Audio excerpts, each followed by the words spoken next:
Chair, and thank you very much for the invitation. It's a great honor to be here amongst you and following the tremendously interesting discussion on how to cope with actual, current, future challenges. And I understand I want my presentation to be understood as a contribution to that discussion you have in Korea. So how do we do that in Germany? I come from the Ministry for Economic Affairs and Energy, but if I were from the Ministry of Labor, I would put this slide at the first slide as well, because industry is a major factor in Germany, and the policies around industry are of vital importance. Industry nowadays faces a lot of challenges. There is demographic change, something I don't have to explain in Korea. There is political insecurities. When I followed correctly the speeches this morning, decisions from last night brought another chapter to political insecurity concerning Korean and international politics. Then we have decarbonization, which sounds complicated but has a huge impact on industry. What I want to focus on today is digitization. What does the fourth industrial revolution has to do with the digital revolution? Well, everything in short that can be digitized will be digitized. And from that point of view, we have to look at the impact the digitization has on industry. Why is this important for Germany? Because industry stands for more than 20%, 22% of our GDP. I don't have to explain this figure, bearing in mind that in Korea it's about 30%. But what is important for Germany is that we are the factory supplier of the world. You find barely one factory, one plant, without at least one German company supplying to something, even if it may be a gigafactory for battery cells in the desert of somewhere. So our aim is that our manufacturing sector should not only survive the challenges of digitization, but become a leading market for Industry 4.0 applications and a leading provider for the solutions for industry worldwide. What is necessary for this is what we have in place already. It is the social partnership and a strong network amongst societal participants. Not first of all because it's on top, but the government and the state play a vital role in this. But business, without business, then there is nothing to share. The trade unions play a major role in Germany's society. But as Robert Atkinson rightly pointed out, at least to my conviction, nothing is without education and qualification. And the impact of science of this to this discussion is of high importance. I'd like to call this, what you see, the circle of success, because it involves all relevant actors we have in Germany who can contribute to a networked, combined, together discussion about finding the best possible way, the best possible solution. What is necessary in processes like these in Germany is that we have transparency throughout the transformation process about what is going on, where are the opportunities, the chances, but also the obstacles and challenges.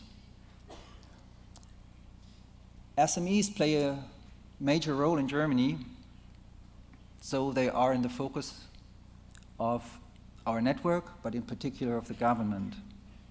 I come to that point later.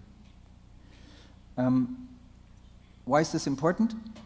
In Germany, we have roughly 3.5 million companies. More than 3 million are SMEs. More than 80% of that have less than 100 employees. In short, big companies can solve their problems on their own. Small companies, left alone, will have a problem, and that cannot be in the interest of the government. So we've established a social partnership approach and a transfer network. We think it's a good key enabler for Industry 4.0 problems and solutions in Germany. But what sounds easy was a long way. Digitization is an evolving, rapidly changing development. So when I say it took a long time, and the first mentioning of what I've said stems back from 2011, that sounds pretty close, but it's ages away. Up to today, we had to bring together academia, businesses, the government, the unions, to find a way to catch up with development, and not only to be a kind of follower, but to be a kind of leader in terms of economic success and therefore job safety and security and prosperity of the country as a whole. What sounds at first glance a little bit confusing is how this translates into practice. Every bubble stands for one part, for one partner in our network, and they are not only intertwined, they not only talk to each other, they are located on different levels of our country. We have the federal government, we have the regional governments, we have the local municipalities, and all of them come into play.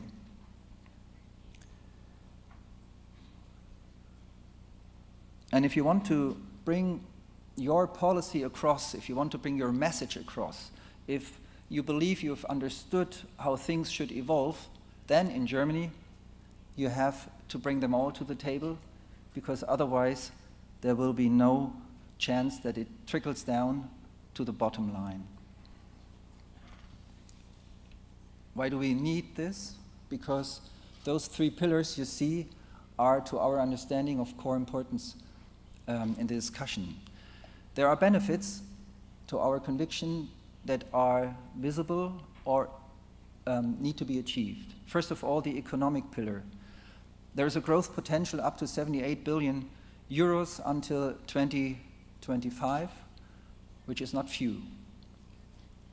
But translated into everyday industry's practice, that means applying Industry 4.0 technologies brings individual costs under the conditions of mass production. One individual product is as cheap as mass production of that product would be. That is a shift in paradigm. But the second pillar, it's the environmental benefit. In short, clean air, clean production, clean traffic, clean cities is a new paradigm. Applying Industry 4.0 technologies would mean that you have an energy and resource efficiency up to minus 50%. What that means in terms of clean air becomes visible if you look outside.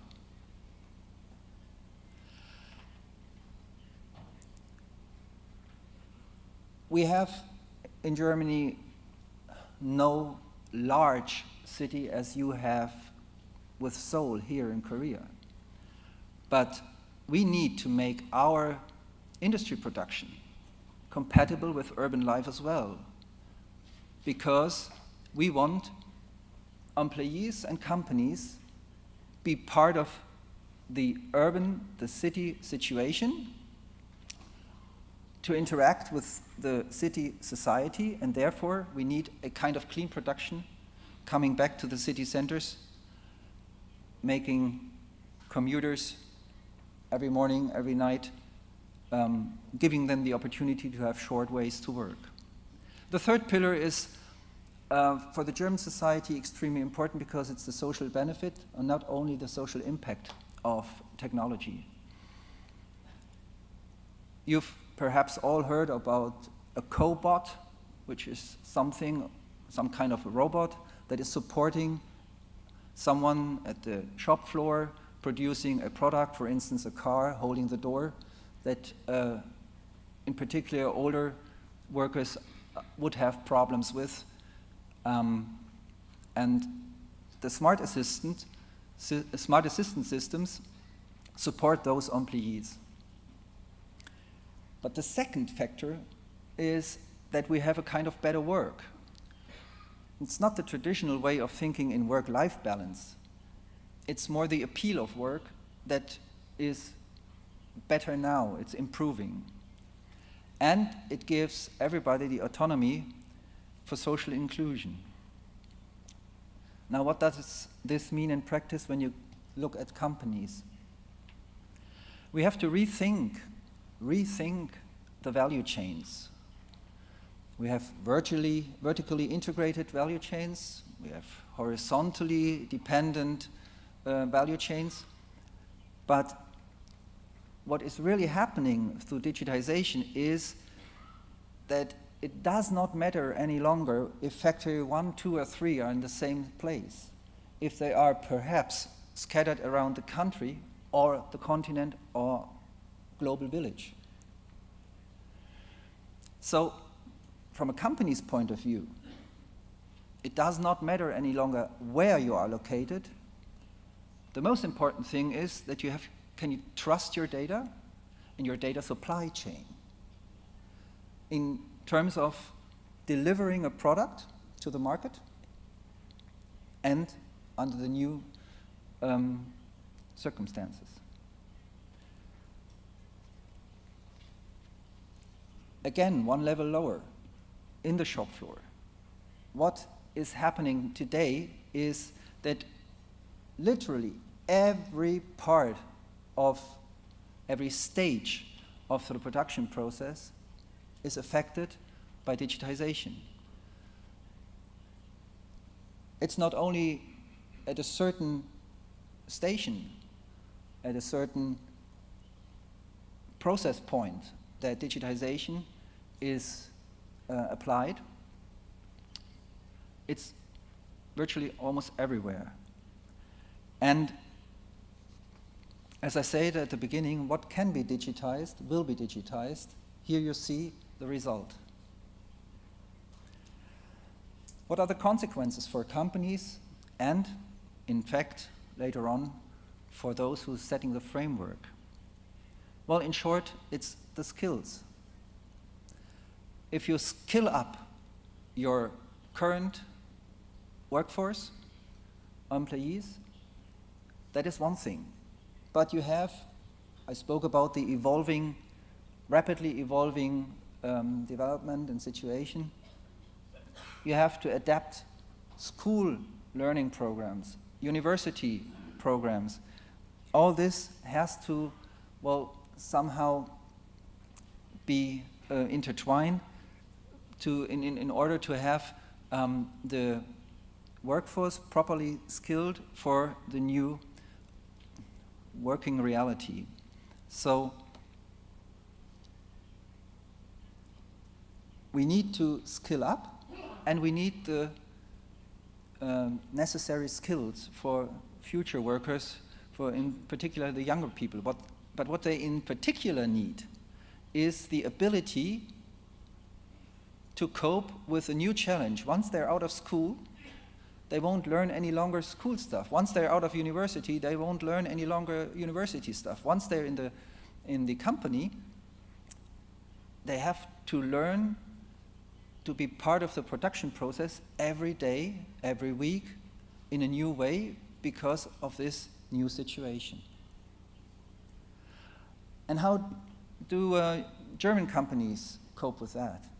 This is a company, Phoenix Contact. They're doing amazing things in manufacturing, but what they display, the kind of best practice example, is how to let the employees take part in this daily, never-ending learning process of applying the new technologies that yesterday were unknown. They've invented intelligent communication structures. The operators are supported by a wizard, which means in essence software, but that software is updated regularly. So the wizard is updated regularly. What you have to learn is how to interact with the wizard. The next thing is the young people. They want to show what they can do. They don't want to wait 10 or 20 years till they climbed up the ladder of profession.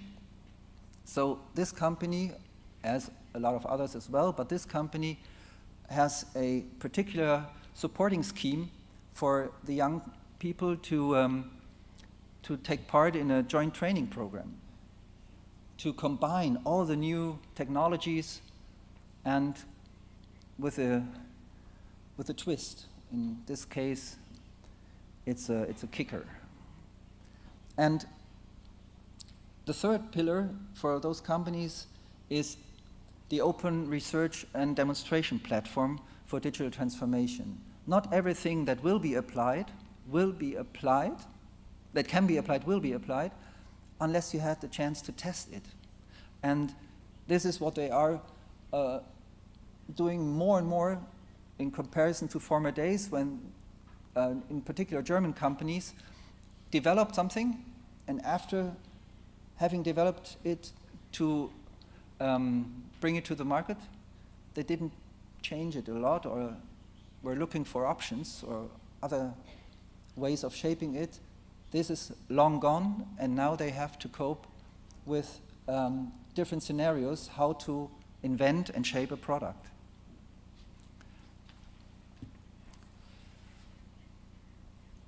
Well, let's assume the government and all the other participants in our circle of success have the good and best possible solutions in mind. Germany has more than 80 million inhabitants. It's, for a European country, mid-size, large. And we are roughly 200 people who think they are, best informed how to translate all this, what we have discovered as a new strategy and what we want to apply as a rollout through the country. It would not work. So therefore we decided to set up a map where in particular the SME companies can look for a similar company who has already applied Industry 4.0 technologies, whether or not this would be something for them to apply as well. And the results are overwhelming because in Germany, good SMEs work 6.5 days out of a 7-day week to improve the product, to maintain a good relationship with the customer, to talk to the tax administration. And they don't have the time, simply don't have the time to inform themselves about the best possible way for their respective company how to cope with this. And so we set up the map, and it works quite well. Companies come and want to be informed about the possibilities. This looks like a temple, but it's the structure of our Industry 4.0 scheme.